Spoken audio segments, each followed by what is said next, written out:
All right, well, Election Day is just 4 days away, and the anticipation for the moment is hanging in the air. In a short time, the power will shift away from the hands of the government and back into the hands of the people, where they will decide once and for all which direction they want this country to head. Already, people are casting early voting ballots. President Obama, of course, made election history by being the first president to cast an early vote. But rampant allegations over voter fraud and voter suppression have cast a shadow of doubt over the fairness of this election. As a result, the UN-affiliated group of international auditors called the Organization for Security and Cooperation in Europe has sent an election monitor, 44 election monitors to be accurate, to the U.S. to oversee this process.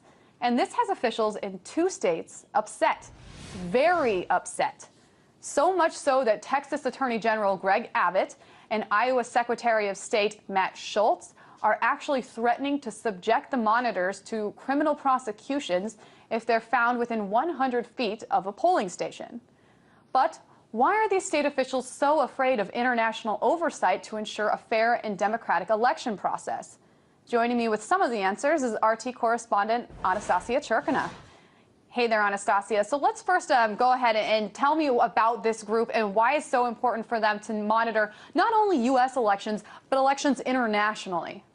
Megan, the Organization for Security and Cooperation in Europe is a very well-known international organization. It's a regional organization for the United Nations, and it's known to monitor elections all throughout the world. And this is, curiously, primarily one of the first groups that the United States turns to when it's looking for opinions of monitors when it comes to international and foreign elections. So the OSCE is a major group that travels around the world monitoring elections everywhere. And traditionally, for years now, if, for example, the OSCE says that there's some discrepancy that they noticed in an election abroad, the United States, you can be certain, will be the first country to start screaming about how, oh my God, this organization, this big international group is discovering these indiscrepancies and fraud. Yet when it comes to the U.S. itself, first of all, the United States is a member of the OSCE. It invites the OSCE to participate here. And we've heard from some of these governors say that, of course, the OSCE is welcome. Please come and monitor our elections. But if you try to get close to the polling stations, as close as a couple hundred yards, you are going to be arrested. So it's really not clear exactly how this double standard is supposed to apply, because the U.S. technically should and does allow international observers, and yet in these this swing state Iowa and the swing state of Ohio and in Texas, of course, like you mentioned, these observers are now facing major problems. So it's really not clear exactly what kind of role they're intended to play in the United States when being treated like this. It's, you know, really a great example of double standards. And Anastasia, just piggybacking off of what you just said, I want to pull up a quote that is actually from the U.S. OSCE website.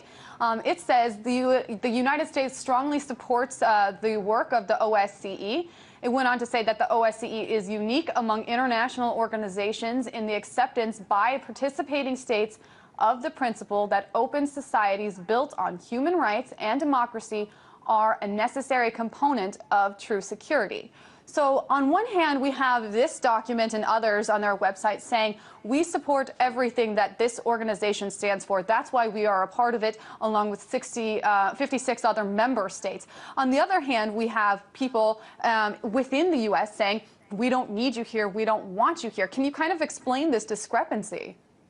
Well, Megan, you know, these words, human rights and democracy, they're really cute notions, but when it comes to applying them in reality, the problem is that they do not always work out like this in the United States. And we've seen this, this is really the perfect example of that. Yes, the United States, of course, respects the OSCE on paper. Yes, it's for human rights and democracy, but when it comes to real situations on the ground where we have state governors saying, we're just going to arrest you and prosecute you if you come into our polling stations, there's really not much these monitors can do. And we have to keep in mind this war on monitors. It's really ridiculous, because what we're talking about here is because it's only a couple dozen OSCE monitors coming to the United States. So we're really talking about, you know, literally 1 or 2 monitor in a state. So it's really not that big a deal. It's just an extra pair of eyes making sure everything goes right. So why these states are putting up this enormous fight is should be a big concern, especially when it comes to swing states, such as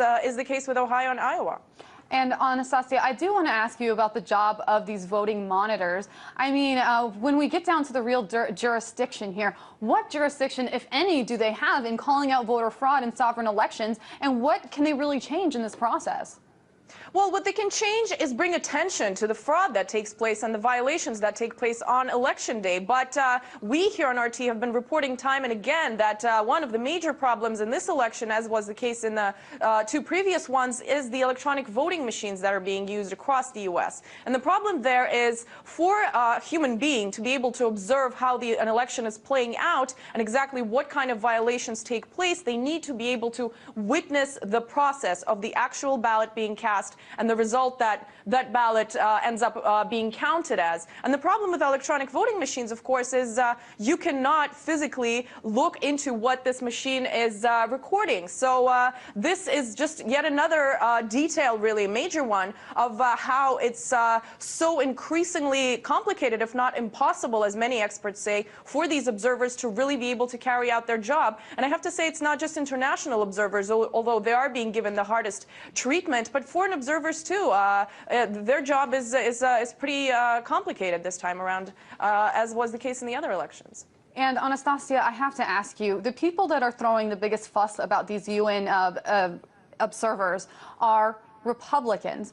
You have Iowa Secretary of State Matt Schultz. You have a Texas Attorney General who's also opposed to it. You've got people in the Congress, Congressman Connie Mack. Florida is also against it.